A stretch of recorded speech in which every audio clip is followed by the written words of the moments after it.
Okay, everyone, we are currently looking at the motor points here. Going to clean those out using the little straw mechanism that comes inside the motor grease. But before I do that, I wanted to very quickly, the reason why we didn't oil it yet is because I don't have it attached to the 58 yet. But you will also place, when you're oiling, a drop of oil right in here when this is hooked onto the shaft onto the featherweight. So don't forget about that little boy. So going back here, inside of your motor lubricant, there is a little straw that you insert into these holes in the back, and you can pull out. And I use the old needles that are in these featherweights to clean out this straw, just because this way it will get all that gunk and won't clog up my straw too bad.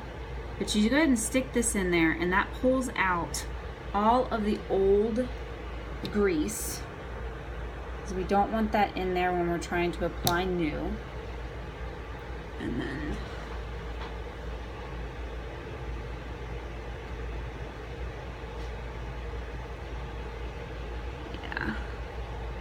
definitely got some old grease in there.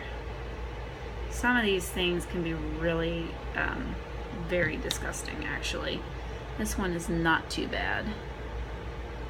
Once again, these videos probably are not the greatest. I'm going solo, have sick kids, sick husband, and so I will try these again at a different date.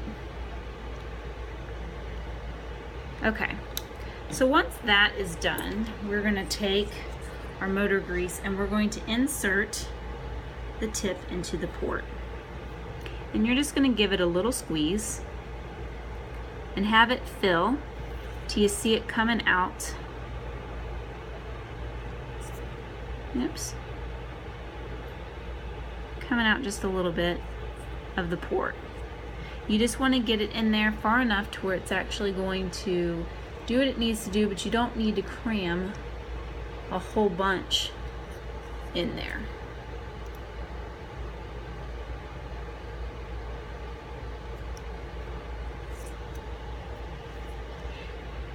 So now we can cross that off our list. So we are sitting here with the 58. It has now been oiled and greased, and I'm hoping that we're going to be able to start getting it put back together.